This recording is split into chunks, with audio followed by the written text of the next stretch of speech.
The ventilation shaft on level 7 was making that noise again. Jiho crawled through the narrow passage with his toolkit, sweat dripping down his face. After 3 years working maintenance on Velaris Station, he knew every sound the old systems made. This one meant a loose bearing in the main fan assembly. The station was huge, home to over 50,000 beings from dozens of different species. Humans like Jiho were common here, working the jobs that kept everything running. He didn't mind the work. It was honest, and it kept him busy. When he finally reached the problem area, Jiho noticed something odd. One of the access panels to the lower storage bays was open. That section had been closed for months. He frowned and decided to check it out after finishing his repair. 2 hours later, with the fan fixed and humming smoothly, Jiho climbed down into the storage bay. The lights were dim, and dust covered everything. He was about to leave when he heard it. A soft sound, like someone trying not to cry. He found her in the corner, curled up behind some old cargo containers. Her skin was a deep blue color that seemed to shimmer in the low light. Her eyes were silver, wide with fear. She wore torn clothing that might have been expensive once. Blood stained her side. Jiho had seen Valthine before. They were rare on the station, keeping to themselves mostly. Proud people with telepathic powers and strict rules about everything. This one looked terrified. "Hey," he said softly, holding up his hands. "I'm not going to hurt you. Are you okay?" She stared at him, breathing hard. Then she spoke, her voice rough. "Please, don't report me. I have nowhere else to go." Jiho crouched down slowly, keeping his distance. "You're hurt. Let me help. Why?" The question seemed to confuse her more than anything. "I am nothing to you. You're bleeding in a storage bay. That's enough reason." Jiho opened his toolkit and pulled out the medical supplies he always carried. Working maintenance meant dealing with cuts and burns regularly. She watched him with those strange, silver eyes as he cleaned and bandaged the wound on her side. It wasn't deep, but it had been bleeding for a while. When he finished, he sat back. "I'm Jiho. What's your name?" "Aaron." She said it quietly, like the name hurt to speak. "Okay, Aaron, what happened?" The story came out slowly. She had been part of a high-ranking family on the Valthine homeworld. They had arranged a bond for her, a political marriage to someone important. She had refused. In Valthine culture, refusing a family decision was unthinkable. They had declared her void touched, which meant she no longer existed to them. No Valthine would speak to her, help her, or acknowledge her presence. She had used the last of her credits to buy passage to Velaris Station, hoping to disappear. But no one would hire a shunned Valthine. She had been hiding in the storage bay for 3 days, with no food and no plan. Jiho listened to all of this and felt his chest tighten. He had heard of different alien cultures having strange rules, but this seemed cruel. To cast someone out completely just for wanting to choose their own life. "Come on," he said, standing up. "You can't stay here." Fear flashed across her face. "You're turning me into station security." "No, I'm taking you to my quarters. You need food and rest." She stared at him like he had spoken nonsense. "Why would you do this?" "I told you, I am shunned. Helping me brings you nothing but trouble." Jiho shrugged. "Maybe, but I can't just leave you here to starve."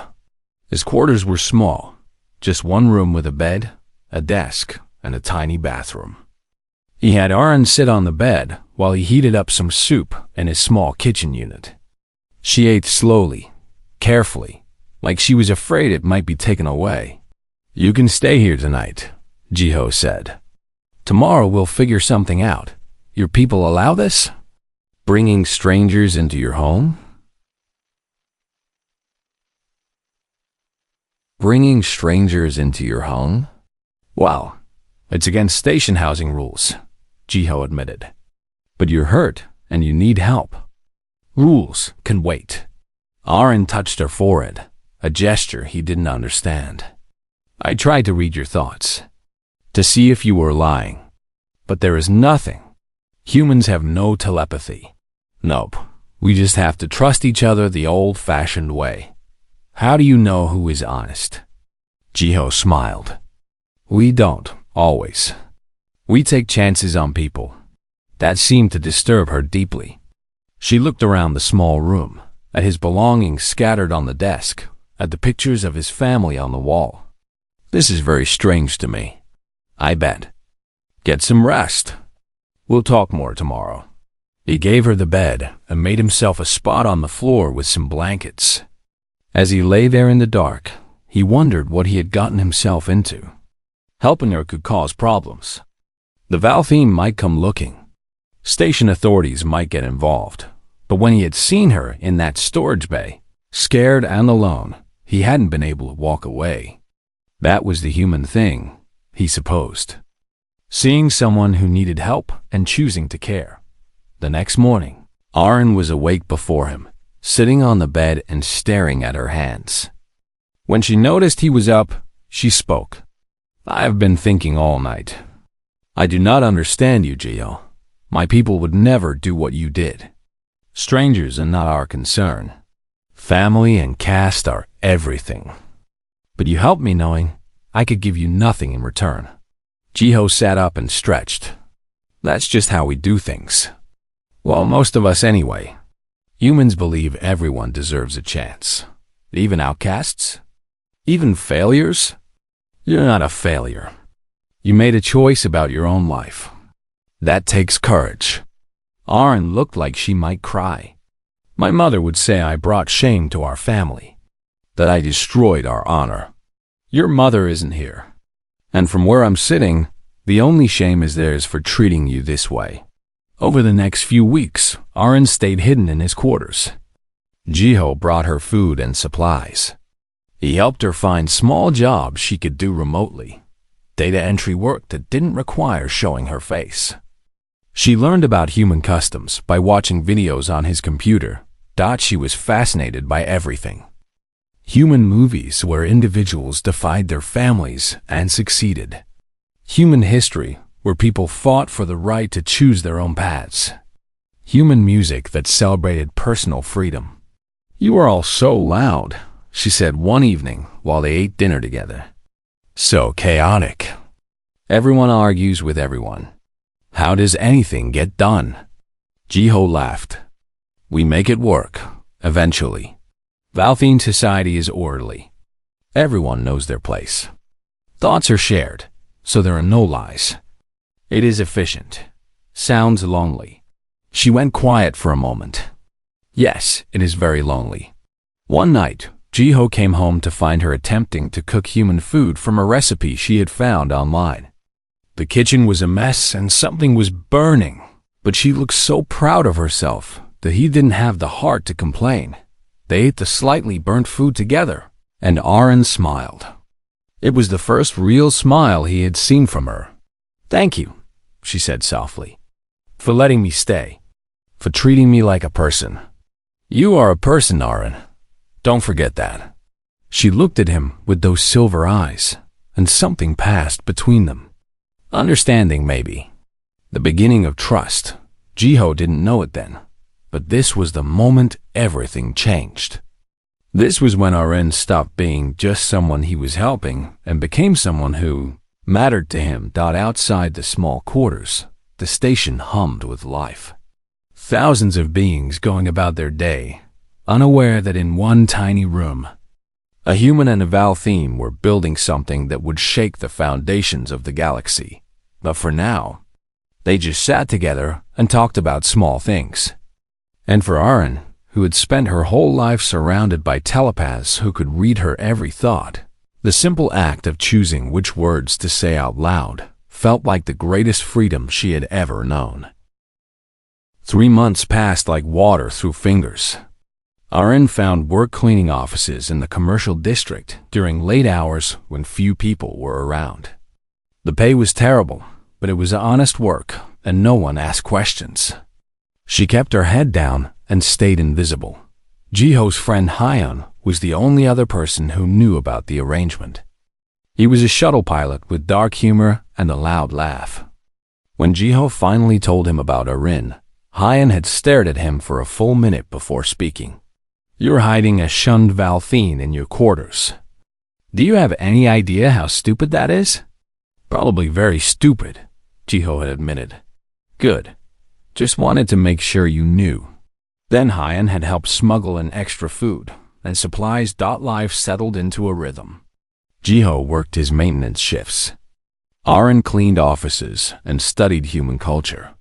In the evenings, they would cook dinner together and talk.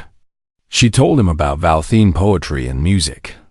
He showed her human movies and explained why people laughed at jokes. She was different now than that scared person he had found in the storage bay. Stronger, more confident. She laughed sometimes, a sound like wind chimes. She made sarcastic comments about human inefficiency that always made him smile. Jiho realized somewhere along the way that he looked forward to coming home. Not to his quarters, but to her. Then everything fell apart on a Tuesday. Jiho was fixing a pressure valve on level 3 when Hyun called his communicator. His friend's voice was tight with worry. "We have a problem. Big problem. Get to my ship, now." Jiho ran. He found Hyun in the docking bay, pacing like a caged animal. "What happened?" "A Valthine ship docked an hour ago. They're here for her, Jiho. They have an official emissary demanding the station turn over a criminal exile." The world seemed to tilt. How did they find her? Does it matter? Station security is already involved. The council is meeting right now to discuss extradition. Jiho felt cold. They can't just hand her over. Hyun grabbed his shoulders. "Yes, they can. And they will. The Valthine have trade agreements with the station. Diplomatic relations. One refugee isn't worth risking all that. We have to warn her." They ran through the corridors to Jiho's quarters. Arin was there, sitting very still on the bed. She had heard. News traveled fast on a station. "How long do I have?" she asked quietly. 2 days. Maybe less. Hyun looked at Jiho. "I'm sorry, man. I don't see a way out of this." After Hyun left, Jiho and Arin sat in silence. He wanted to say something comforting, but everything felt empty. They were going to take her back to her homeworld, back to her family. And from what she had told him, they would kill her to restore their honor. "I knew this would happen eventually," Arin said.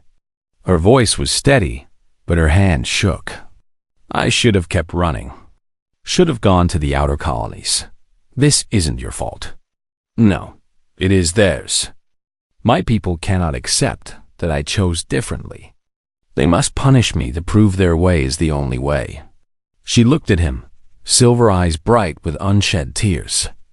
"I'm sorry I brought this trouble to you. Stop apologizing. We'll figure something out." But he didn't know what. That night, he barely slept. He researched Valthine law, coalition regulations, anything that might help. There had to be a loophole, some way to protect her. Around 3 in the morning, he found it. A clause in coalition law about asylum and jurisdiction. If a person was legally bonded to a citizen of another species, their original government lost claim over them. Marriage created a new legal identity that superseded previous cultural obligations. It was crazy. Completely insane. They barely knew each other. Marriage was supposed to mean something, not just be a legal trick, but she would live. He stared at his computer screen for a long time, thinking. Then he closed it and tried to sleep. The next evening, station security posted the official notice. Arin would be transferred to Valthine custody in 48 hours. It was done. Decided. Jiho came home to find Arin packing her few belongings into a small bag. She moved mechanically, her face empty of expression. "Arin, I will not fight this," she said, without looking at him. "If I resist, they will blame you for harboring me. I will not let you suffer for my mistakes. Will you stop calling them mistakes? You chose to live your own life. That's not wrong. It is wrong in their eyes. That is all that matters. No, it's not. He took a breath. I found something. A way to keep you here. She finally looked at him. Hope and fear mixed in her expression. What way? Marry me. The words hung in the air between them. Arin's eyes went wide. Her mouth opened, but no sound came out. Jiho kept talking, the words tumbling out. Under coalition law, if you're bonded to a citizen of another species, your original government can't claim you. You'd have refugee status. They couldn't take you. Jiho, you cannot. We are not? She struggled to find words. This would change your entire life. I know. You would be bound to me legally. It would affect your work, your future, your family. I know. Why would you do this? He looked at her, really looked at her. This person who had taught him about Valthine art and made terrible jokes about human inefficiency, who hummed while she cooked and got excited about documentary films, who had shown more courage in 3 months than most people showed in a lifetime. Because it's the right thing to do, he said simply. And because I care about what happens to you. Arin's legs seemed to give out. She sank to her knees, tears streaming down her face. Please, please, Jiho, you do not have to do this. I am not worth such a sacrifice. That's not for you to decide. He knelt down in front of her. I'm offering. You can say no. But if you want to stay, if you want to live, then say yes. She covered her face with her hands, her whole body shaking. When she looked up at him, her silver eyes were full of something he couldn't name. Yes, she whispered. Yes, I will marry you. The next morning, they went to the station's administrative office. Hyan came with them, still thinking Jiho had lost his mind, but supporting him anyway.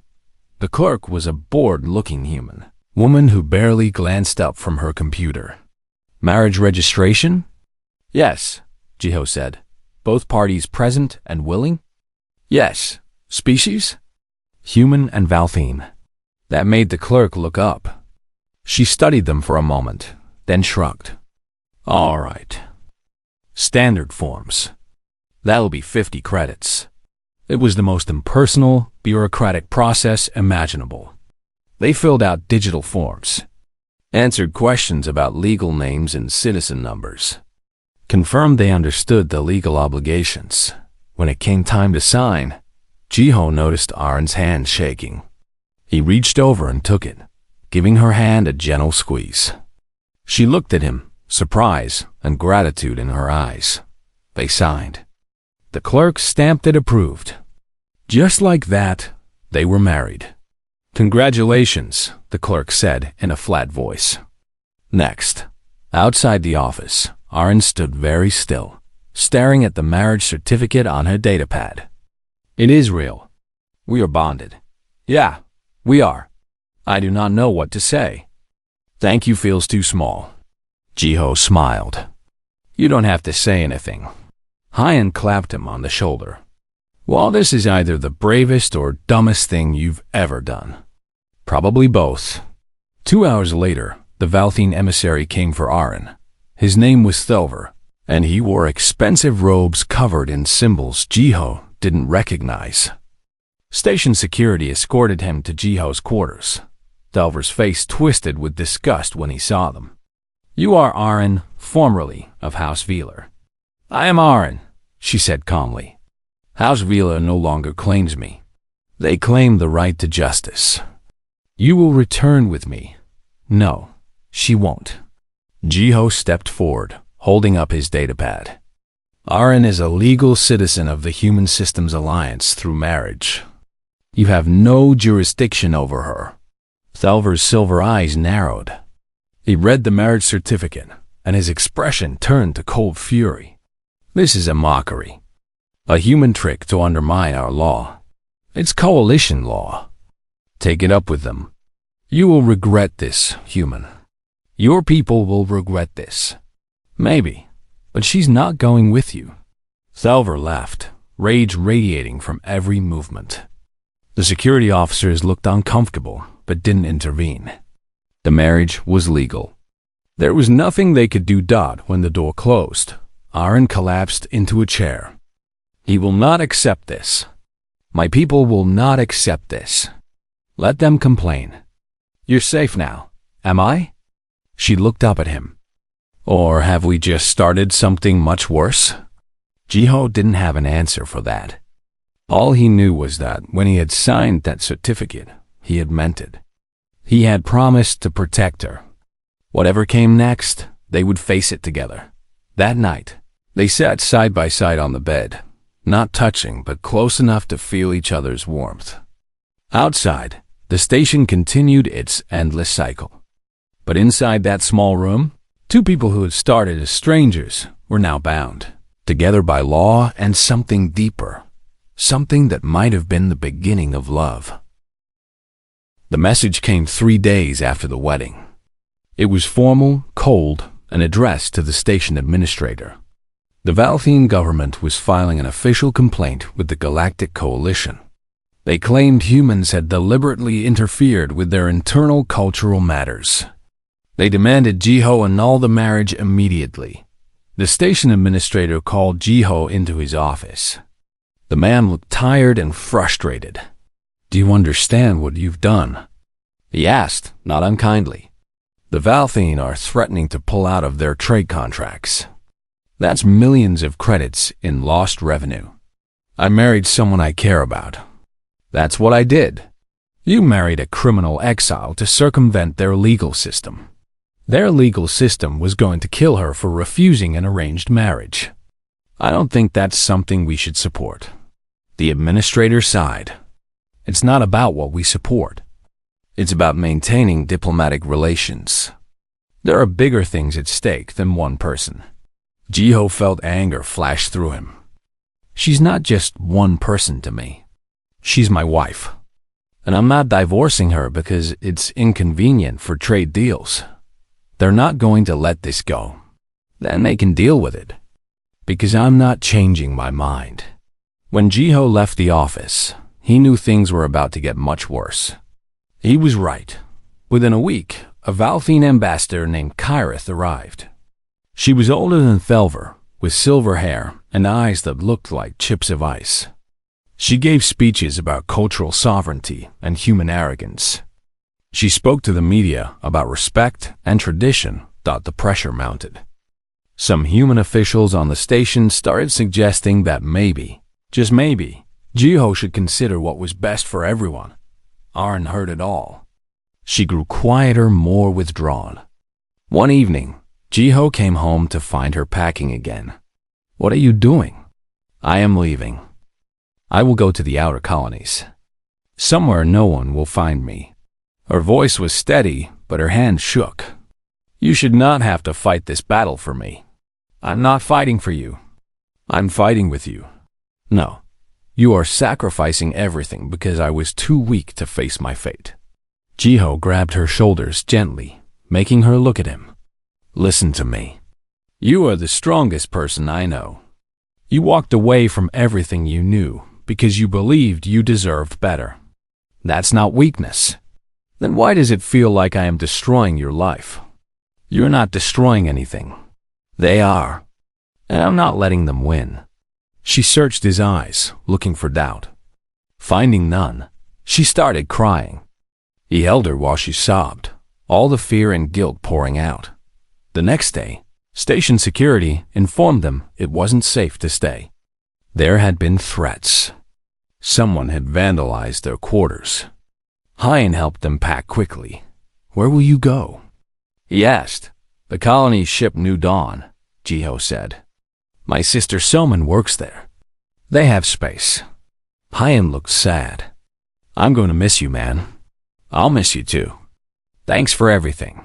The shuttle ride to New Dawn took 6 hours. Aaron stared out the window at the stars, silent. Jiho wondered what she was thinking but didn't push her to talk. New Dawn was huge, a generation ship that housed 15,000 humans. It slowly traveled between colony worlds, carrying supplies and new settlers. Someone met them at the docking bay. She was younger than Jiho, with kind eyes and a scientist's practical manner. She hugged her brother, then turned to Aaron. "So you're the one causing all the trouble," she said with a small smile. Aaron looked uncertain. "I am sorry for the burden I have caused your family. My brother chose you. That makes you family." Someone gestured for them to follow. "Come on. I'll show you to your quarters." The quarters were slightly larger than the ones on Velaris Station. Someone helped them settle in, then pulled Jiho aside. "Are you sure about this?" she asked quietly. "This could get really bad." "I'm sure. Do you love her?" Jiho paused. Did he? They had married for legal protection. But somewhere in the last few months, something had changed. He thought about her laugh, the way she concentrated when reading, how she hummed while cooking, the conversations they had late at night about everything and nothing. "I think I might," he said honestly. "Yeah, I think I do." Soman smiled. "Then I support you. Whatever happens." Life on New Dawn was different.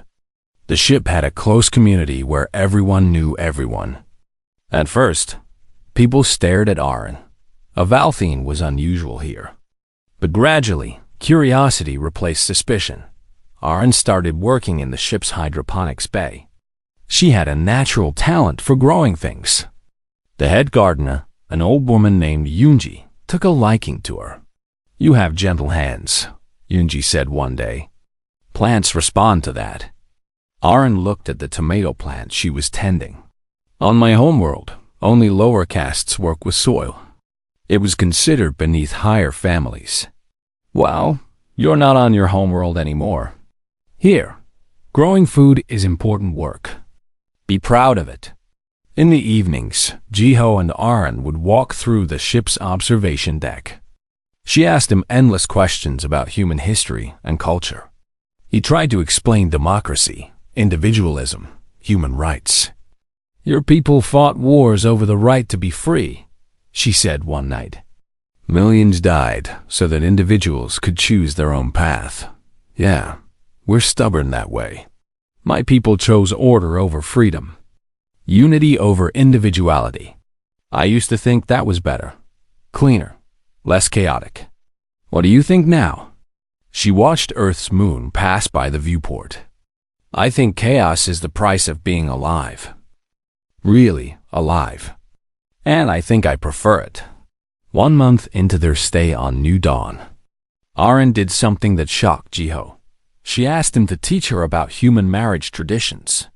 "I want to understand what I agreed to," she said. "Not just the legal part. The cultural meaning." So he explained how marriage was supposed to be about partnership, about choosing someone to build a life with, about love and commitment. "We did not have that," Aaron said quietly. "Our marriage was practical. Legal protection." "It was," Jiho agreed. "But it doesn't have to stay that way." She looked at him, surprised. "What do you mean?" "I mean, I know we started this because you needed help. But these last few months, getting to know you, talking to you every day." He took a breath. "I care about you, Aaron, a lot. And if you want, we could try to make this real. Not just a legal arrangement." Her silver eyes went wide. For a long moment, she said nothing. Then, slowly, she reached out and took his hand. "I would like that," she whispered. "I would like that very much." It was the first time they had touched with intention, not just comfort or necessity. Her hand was warm in his. They stood there on the observation deck, holding hands and watching the stars, and something shifted between them. That night, Aaron showed Jiho something she had never shown anyone. She used her telepathy to share a memory with him. He saw through her eyes the night she was exiled, her mother turning away, her father's cold silence, the emptiness of being declared void --. When the memory ended, Jiho was crying. He understood now the depth of her loneliness, the courage it took to keep going. "I shared this," she said softly, "because I want you to know me. Really know me. No barriers. Thank you for trusting me." She touched his face, her fingers gentle. "You are the first person who ever saw me as just Aaron, not as a member of a family or a caste. Just me. You are more than enough. Just you." They kissed for the first time that night. It was tentative, uncertain, but real. When they pulled apart, Aaron was smiling. "This is very different from Valthine bonding," she said. "Good different or bad different?" "Good. Definitely good." But the peace couldn't last. 3 months after they arrived on New Dawn, the news broke. The Valthine government had issued an ultimatum to all human territories. Return Aaron within 30 days, or face severe economic sanctions. Trade routes would close. Contracts would be cancelled. And if humans refused, the Valthine fleet would mobilize. Soman came to their quarters with her datapad, her face pale. "It's all over the news. They're serious, Jiho. This could lead to war." Aaron stood up, her expression resolute. "Then I will turn myself in. I will not let humans die for me." "No." Jiho's voice was firm. "We're not giving you to them. Jiho, please. Be reasonable." "I am being reasonable. You did nothing wrong. We're not rewarding them for threatening war over one person's freedom." Someone looked between them. "This is bigger than just you two now. The whole human alliance is involved." "I know. And we need to make a stand. If we give in now, what message does that send? That anyone can threaten us and we'll cave? What if they actually attack?" Jiho looked at Aaron. She looked back at him. In her eyes, he saw fear, but also determination. She had spent months learning about human values, about standing up for what was right. "Then we fight," he said quietly. "Not because we want to, but because some things are worth fighting for." Aaron took his hand. "We fight," she agreed. Outside the window, stars stretched endlessly into the dark. Somewhere out there, the Valthine fleet was preparing for war. And on a small colony ship, 2 people who had found each other by accident were preparing to face it together. The storm was coming, but they would not face it alone. The human response came swiftly. Admiral Deo, commander of the defense fleet, gave a press conference that was broadcast across all human colonies. He was a stern man with gray hair and eyes that had seen too many battles. "The Valthine government has demanded we hand over a human citizen to face execution for the crime of choosing her own husband," he said, his voice hard. "Our answer is simple. No, we do not trade lives. We do not surrender our people to unjust laws. If the Valthine want war over this, they will have it. But they will not have her." The statement sent shockwaves through the galaxy. Suddenly, Jiho and Aaron's story was everywhere. News agencies interviewed them. Opinion pieces debated whether one person was worth risking war. Protests erupted on both sides. Some humans thought the government was being reckless. "It's just one alien," they said. "Why risk everything?" But more stood firm. "It's not about one person," they argued. "It's about the principle. No one should be executed for choosing who to love." On the Valthine homeworld, the reaction was different. The government insisted this was about respect and sovereignty. But quietly, among younger Valthine, doubt was growing. They had seen the broadcasts, seen Aaron speaking about her experience. Many had friends or family who had been shunned for minor infractions. The system they had always accepted was being questioned. On New Dawn, life became tense. The ship was placed on alert status. Defense drills were conducted. Everyone knew that if war came, colony ships would be vulnerable targets. Aaron stopped sleeping well. Jiho would wake in the night to find her standing at the window, staring into space. "I should end this," she said one night. "I should contact them. Tell them I will come. We've been through this. People are going to die because of me. How can I live with that?" Jiho got up and stood beside her. "People aren't going to die because of you. They'll die because your government is more concerned with pride than with doing what's right. It is my culture, my people. I cannot just dismiss them. I'm not asking you to, but I'm also not letting you sacrifice yourself to make them feel better." She turned to him, tears in her silver eyes. "Why are you doing this? Why are humans doing this? We are strangers to you. Aliens, you owe us nothing. Because it's right. And because when we see injustice, we can't just look away." He took her hand. "Humans have done terrible things in our history. We've hurt each other, enslaved each other, killed each other over stupid reasons. But we learned. We fought to be better. And one of the things we learned is that everyone deserves freedom. Everyone deserves dignity. Even aliens we just met. Your species is insane." "Yeah, but in a good way, I think." 3 weeks into the standoff, the Galactic Coalition called an emergency summit. They invited representatives from both humans and Valthene to mediate. It was a last attempt to avoid war. Admiral Deho attended. So did Ambassador Kyrith. But surprisingly, the highest-ranking Valthene official also came. High Matriarch Celis, leader of the Valthene people. She was Arin's aunt. When Arin heard this, she went pale. "Celis is here. This is worse than I thought." "Why?" "Because if she came personally, it means she intends to make an example of this situation. She is the most traditional of all our leaders. She will never compromise." The summit was broadcast live. Jiho and Narin watched from their quarters on New Dawn, along with millions of others across the galaxy. Kara spoke first, repeating the same arguments about cultural sovereignty and respect. The humans countered with their own arguments about individual rights and unjust laws. Then High Matriarch Celis stood. She was old, with silver hair woven into complex braids. Her presence commanded attention. "Humans claim to value freedom," she said, her voice cold and clear. "But they do not understand what freedom costs. Order brings peace. Structure brings stability. When individuals place their desires above the collective, chaos follows. Arin brought shame to her family. She violated sacred bonds. She must face the consequences." Admiral Deho responded.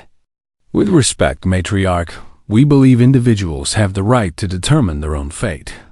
Arin committed no crime. She simply refused a marriage she did not want. That is not something that should result in death. You impose your values on our culture. No, we protect our citizen from yours." The debate went on for hours. Neither side would budge. It looked like the summit would end in failure. Then something unexpected happened. Arin stood up. "What are you doing?" Jiho asked. "What I should have done from the beginning. Speaking for myself."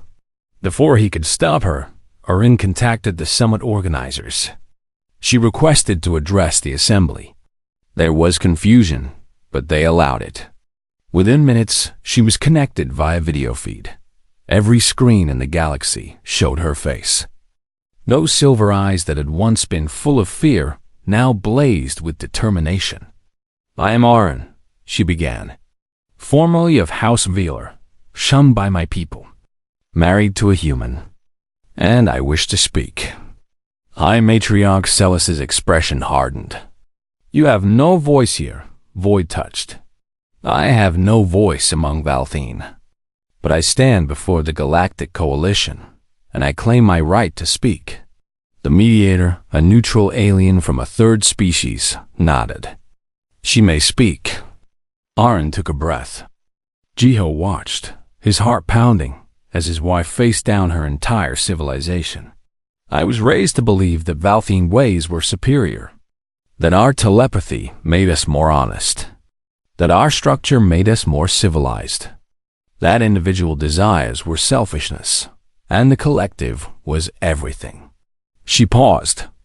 I believed this until I was shunned, until I experienced what happens when the collective decides you are worthless. Celis tried to interrupt, but the mediator silenced her. I lived among humans for months, Aaron continued. I saw their chaos, their arguments, their messy, loud, inefficient way of doing everything. And I saw something else. I saw kindness given to strangers. I saw people helping each other not because of family obligation or caste duty, but because they chose to care. I saw freedom, real freedom, the terrifying, beautiful freedom to be yourself. Her voice grew stronger. I learned that humans once had slavery. They once had systems where people were divided by birth, by color, by class. And they fought to tear those systems down. Many died fighting for the right to be seen as equal, to be seen as human. She looked directly at Celis. I am not human, but they saw me as equal anyway. When I had nothing, when I was nothing to my own people, a human man offered me kindness. He offered me safety. He offered me a choice. That is worth more than all the order and structure in the universe. You speak of betrayal, Celis said coldly.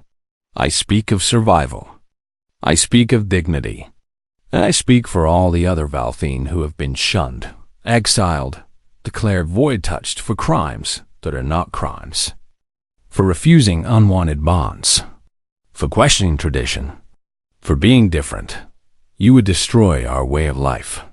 No, I would question whether a way of life that requires some to be destroyed is worth preserving. The words echoed through the chamber, through millions of homes across the galaxy.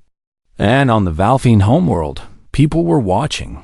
A young Valthine named Yuna watched from her small apartment. She had been shunned 2 years ago for refusing a bond. She lived in hiding, terrified, alone. Hearing Aaron's words, she felt something she hadn't felt in years. Hope. She wasn't the only one. Across the homeworld, in quiet rooms and hidden places, shunned Valthine heard Aaron speak. Heard her name the thing they had all felt, but never dared voice. The system was wrong. Within hours, something unprecedented happened. Protests began on the Valthine homeworld. Small at first. Young people gathering in public spaces, holding signs, demanding reform. End shunning, they chanted. Freedom to choose. The government tried to suppress it. But the protests spread. More people joined. Not just the shunned, but those who had friends or family who had been exiled. Those who had doubts. Those who were tired of living in fear of one wrong choice destroying their lives. High Matriarch Celis watched the reports with growing alarm. Her aide approached nervously. The protests are growing, Matriarch. There are thousands now. They're calling for an end to the shunning practice. Crush them. With respect, that might make things worse.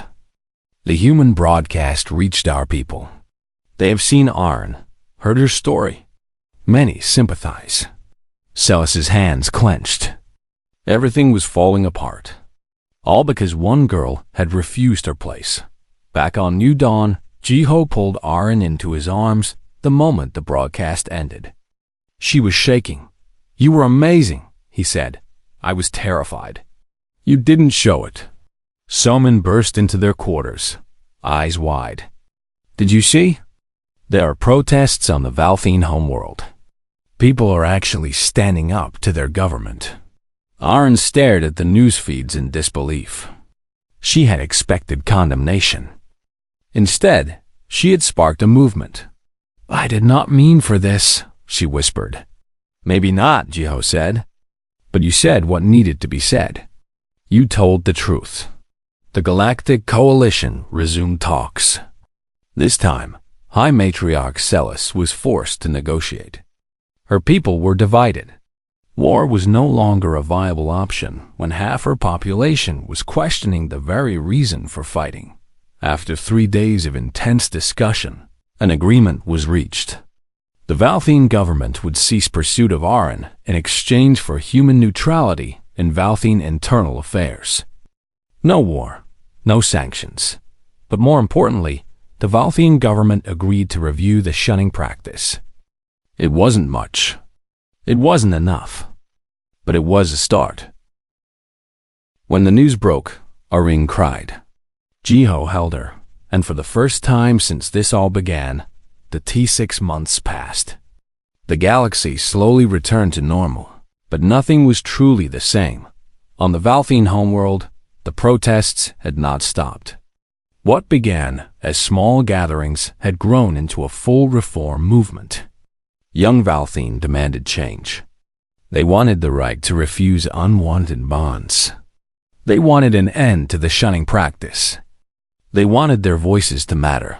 The government resisted, but cracks were showing. High Matriarch Celis remained in power, but her authority was weakened. For the first time in Valthian history, the rigid structure was bending.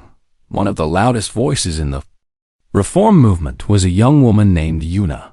She had been shunned 3 years ago and lived in hiding until Aran's broadcast gave her courage. Now she spoke at rallies, organized protests, and demanded justice for all the exiles. When she learned that humans had granted asylum to Valthian refugees, Yuna made a decision. She would leave her homeworld and join them. She wasn't alone. Over the months, dozens of shunned Valthian made the dangerous journey to human space. They came seeking the freedom Arin had described. The freedom to choose their own lives. On New Dawn, preparations were being made to receive them.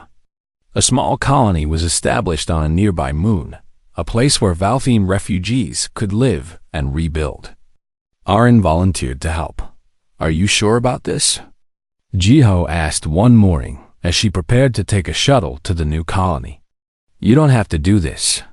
Yes, I do, Arin said, fastening her jacket. These people are like me, lost, afraid, alone.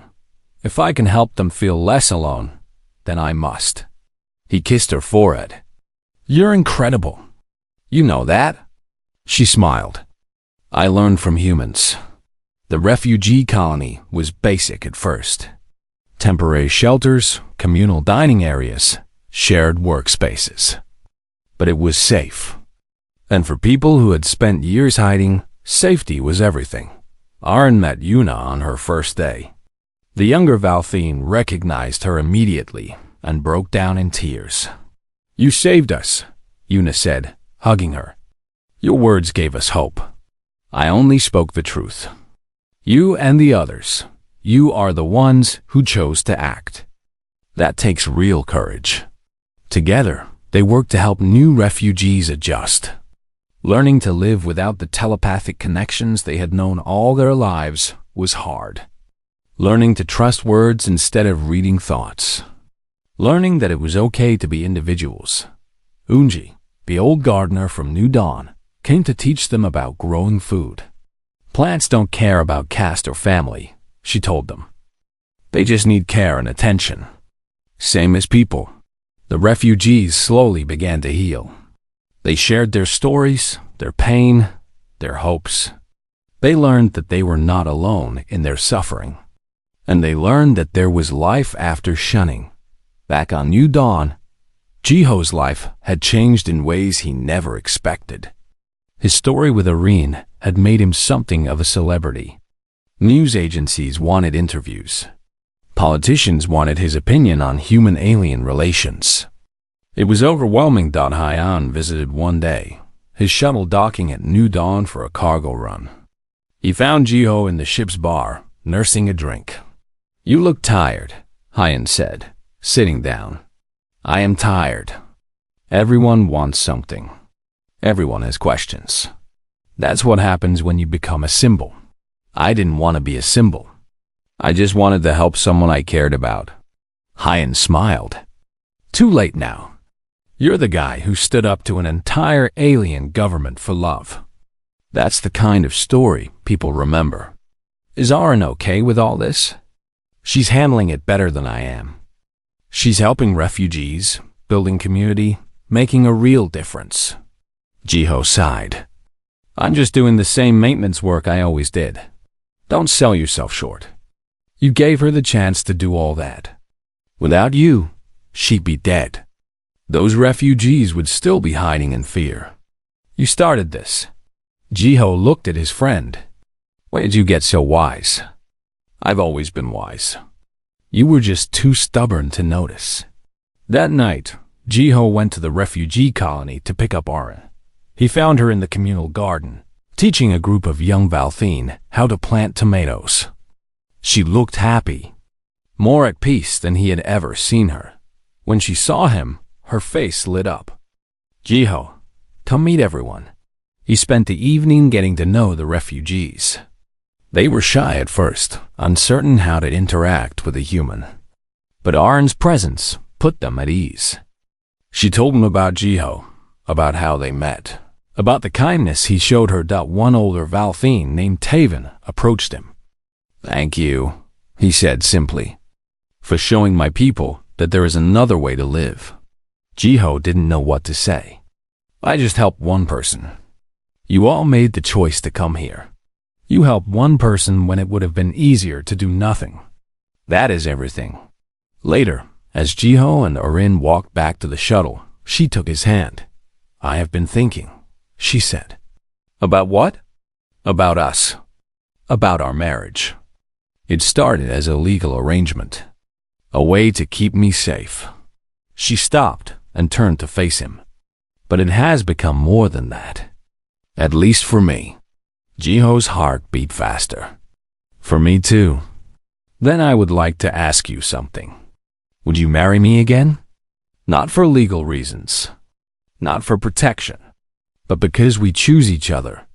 Because we love each other. He stared at her, surprised. Then he started laughing. Are you proposing to me? I suppose I am. Is that acceptable in human culture? It's more than acceptable. He pulled her close. Yes, I'll marry you again. As many times as you want. They kissed under the stars, and it felt like a promise. Not just to each other, but to the future they were building together. Planning a second wedding was strange.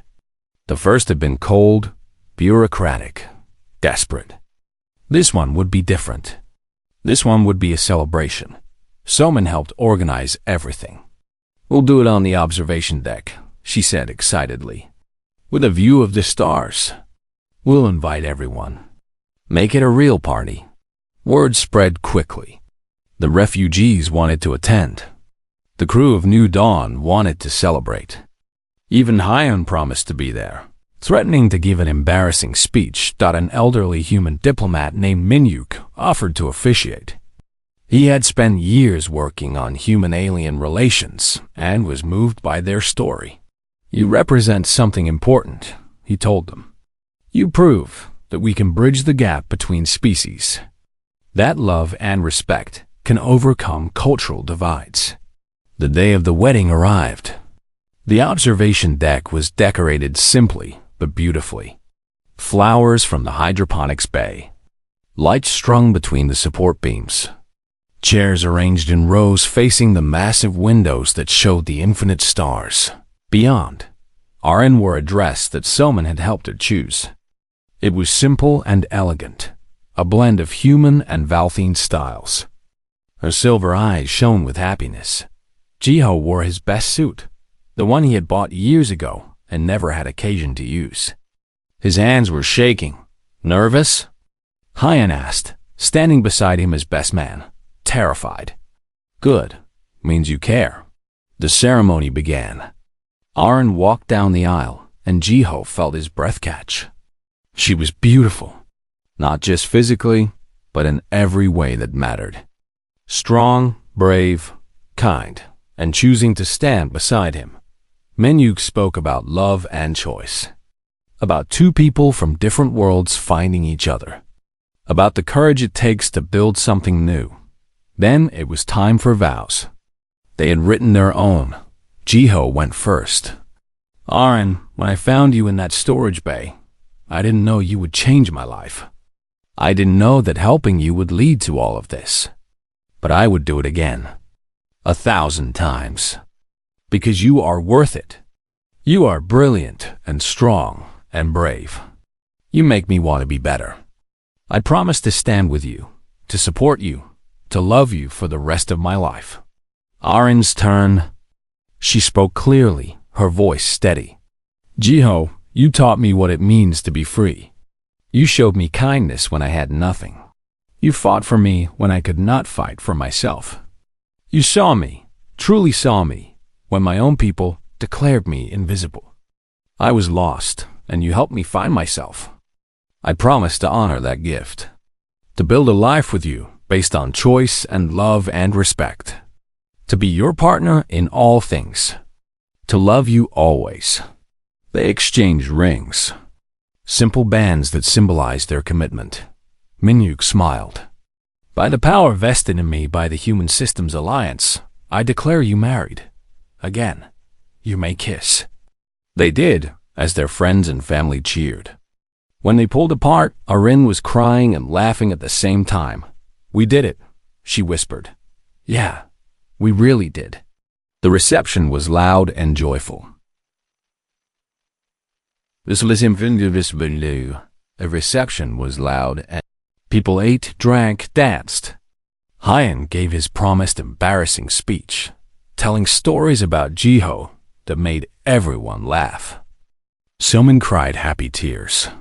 The Valthene refugees watched the celebration with wonder, seeing for the first time what it meant to choose joy. Yuna approached Arin during a quiet moment. Thank you for all of this, for showing us the way. I did not show you anything you did not already know. You all had the courage inside you. You just needed permission to use it. Still, you were the first. That matters. As the night grew late, Jiho and Arin stood together at the observation windows. The party continued behind them, but they had stolen a moment alone. What are you thinking? Jiho asked. Arin leaned against him. I am thinking that a year ago, I was prepared to die. I had lost everything. I thought my life was over. And now? Now I have everything. A husband I love, friends, purpose, freedom. She looked up at him. Now I have a future. We have a future, he corrected gently. Yes, we do. Outside the window, a new ship was arriving at the colony moon. More refugees seeking the same freedom Arin had found. The movement was growing.